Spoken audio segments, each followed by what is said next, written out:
fighting for his right to get paid, to get a long-term deal, not a fake long-term deal, but a real long-term deal with guaranteed upfront money. And the players in that organization have sided with the league. I've never, ever, at any time in my life, seen that. And then, now it's like, oh, well, why doesn't Le'Veon want to be here? I wouldn't want to play with you guys either. I wouldn't. I mean, why would I want to play with you, a bunch of Benedict Arnolds? I have never in my life, and you can sit there and say, this is why, to me, the Steelers are one of the most talented teams in the National Football League, and they'll win a lot of games, but when push comes to shove and you got to go to New England or you got to play a tough team, you're going to get beat. But think this is the thing. When you have miscommunication, and I think that's probably the biggest thing that happened here.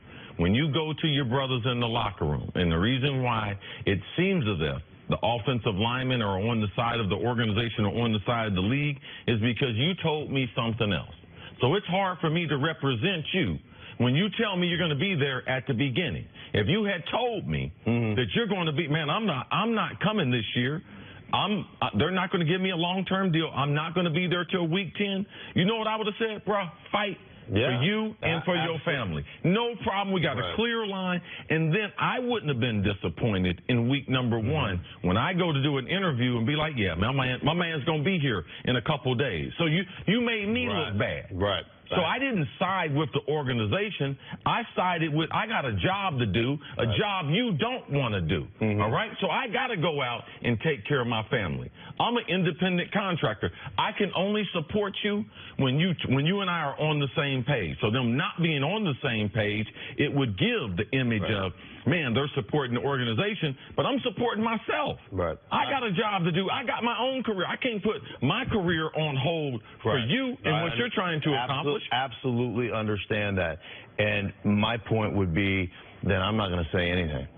Because I am, no doubt. I will keep, I understand that you're disappointed that you want to play with a guy.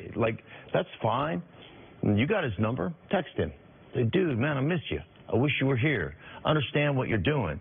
But to be prepared to play a game, and that's what you're talking about, and you're talking about a guy and his money and what he's going through, and, oh, by the way, yeah, I was going to come, but then my agent, told me, I don't know what's going on behind closed doors. Maybe my agent said, hey, listen, man, I have a deal worked out for you right now. Just keep your mouth shut. Don't leave the house. So I just have never seen anything like it. I just think it's dysfunctional, and it really, that part of it bothers me. Well, I obviously wholeheartedly agree with you on that. Le'Veon Bell is fighting for something, whether he recognizes it or not, and whether or not the discussion recognizes it or not, greater than he is.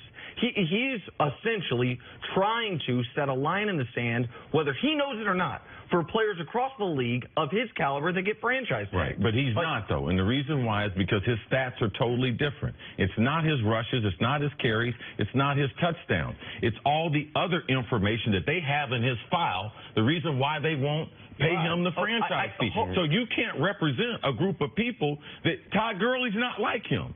Ezekiel Elliott's not like him.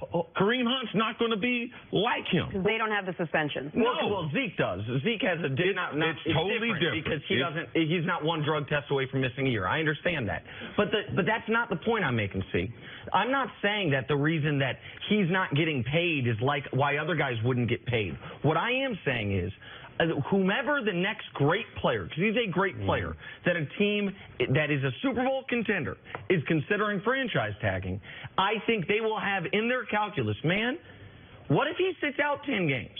Because that's always what a franchise player could do. And we hadn't seen someone do it, since Vincent Jackson? We'd seen one guy do it in the last 15 years in this league, a guy get franchise tagged and actually make the team pay the price of, okay, I'm not going to show up for the first 65% of the season. And so Le'Veon Bell is not the perfect messenger. He does have miscommunication with teammates. He does have a checkered drug history. He has done some things that I think make him a hard person to root for at times. Well, could you understand how the organization would perhaps not want to sign him to a long-term deal? That's their prerogative. Exactly, that's their prerogative. And this is right, but this is his prerogative. Right. Here's the issue, though. I don't have any problem with you not wanting to sign him to a long-term deal. Exactly. I don't. I understand. I understand the consequences. I understand that he's one failed drug test away from not playing. I understand the suspensions. I understand that he's had injuries. I understand all that stuff. But don't act like you gave him a $70 million contract that was market value, because your contract was about $12 to $15 million short on guaranteed money compared to the other running backs that are comparable. And that's the issue. Don't throw it out in the media like, oh, that look, they offered you 5 years, $70 million when they offered him a year-to-year contract. Right. And so I don't know about the world you live in, but the world I live in, $12 million or $15 million is a lot of money. Yeah. You know, and that's generational type money that one guy in Todd Gurley has over Le'Veon Bell when they're two, comparable players. And that's the issue. So I don't care if you don't want to sign him, but don't act like, hey, look at what we did for you. Right. We gave you a series of 1 year deals, and oh yeah, it's quite a bit less guaranteed money, but look how great we are. We gave you $70 million. That's fake money. That's monopoly money. All right, let's move on.